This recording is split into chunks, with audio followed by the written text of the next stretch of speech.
Bonjour, je suis Thibault Latine-Nicolas, donc je suis l'auteur de 2 romans qui ont été publiés aux éditions Mnemos, le premier étant Chevauche brume, le deuxième étant Les flots sombres. En mot, je décrirais mon style comme immersif, c'est-à-dire, enfin en un mot, immersif dans la mesure où je vais le rechercher, l'élaborer, chercher les termes techniques, mais je veux en fait que je ne suis pas un grand faiseur de monde, mais je veux que mes lecteurs se passionnent pour le récit et se passionnent pour les personnages et vraiment une empathie. Je trouve que les scènes d'action et les scènes que je décris n'ont d'intérêt et n'ont d'enjeu que si on se prend d'amitié pour les personnages. Le dernier roman est un roman d'aventure dans un univers fantasy puisqu'il prend la suite de Chevauche brume, mais qui va lorgner du côté des grands classiques des romans d'aventure, notamment en mer, parce qu'il y a une grande façade maritime. Je pense à Moby Dick d'Herman Melville, 20 milieux sous les mers de Jules Verne, et il y a un clin d'œil appuyé dès le début au vieil homme et la mer. Très simple, je marche comme une machine à vapeur. Vous me mettez 20 minutes avec un crayon, je suis incapable de faire quelque chose d'intéressant. Je travaille sur plusieurs heures. Première heure, je ne vais pas faire grand chose. La deuxième heure, je vais commencer à écrire des trucs très intéressants à mon sens. Et troisième heure, là j'écris, parce qu'en fait j'ai une inertie qui est levée et je peux aller un peu plus vite. Je me suis senti prêt à proposer un roman à l'éditeur quand j'ai senti que mon roman était intéressant. Et là encore, je vais revenir sur les personnages. Mes premiers romans étaient des romans remplis de personnages fonctions qui étaient là pour faire avancer l'intrigue. Et j'ai réussi sur le long terme à faire l'inverse, à mettre l'intrigue au service de mes personnages. Et c'est quand j'ai réussi à faire ça que je me suis dit, là c'est intéressant, là je peux proposer ça à un éditeur. Mon objet de porte-bonheur, c'est le café. Il n'y a pas d'écriture sans café. J'ai pas de café, j'écris pas. Les périodes, parce que j'écoute pas mal de choses, ça peut être du classique au rap en passant par de l'électro, etc. Mais bon, pour les flots sombres, il y en a 3 qui m'ont vraiment aidé. Il y a Manowar, parce qu'il n'y a pas de vie sans Manowar non plus.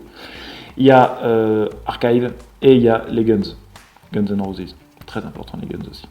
Et le celui d'avant c'est Motley Crue. Motley Crue m'a beaucoup aidé également. Et Beethoven.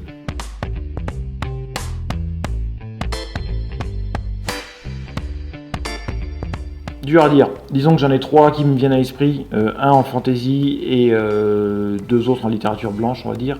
Littérature blanche, il y a Romain Gary. Romain Gary avec La promesse de l'aube. Il y a Roland d'Orgelès avec Les croix de bois. C'est Roland d'Orgelès qui m'a donné le goût des récits chorales, parce qu'on me dit souvent oui, mais la Chevauche brume ça va l'orner du côté de la Compagnie Noire. Enfin, avant la Compagnie Noire, il y a tous les récits de la Première Guerre mondiale. Il y a Karl Marlantes pour Matterhorn, il y a Tim O'Brien pour The Things They Carried. Enfin, il y a énormément de livres chorales, mais Roland d'Orgelès dans toute cette gamme-là, c'est mon préféré. Et enfin, pour rester dans la fantasy, mon préféré en fantasy actuellement c'est Jean-Philippe Jaworski. J'adore son style, notamment ce qu'il a fait avec Janio Vera.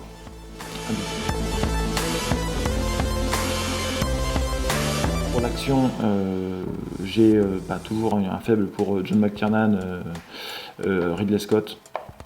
Pour sa première période, Ridley Scott. Pas vraiment l'action, mais plutôt l'ambiance, Ridley Scott, pardon, pour Blade Runner ou Alien. James Cameron, bien sûr. Et en termes d'artistes, il y a Hirokazu Koreeda, qui fait des films extraordinaires.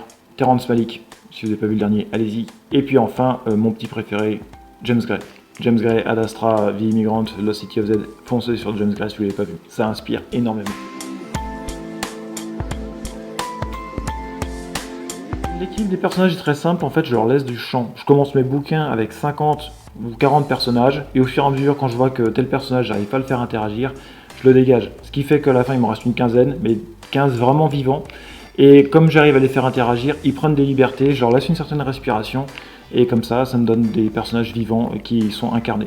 Et c'est comme ça que ça marche. Mais il faut leur laisser leur chance. Au début j'en ai beaucoup, et ceux qui sont trop plats, ils foutent le camp, il ne reste que les bons.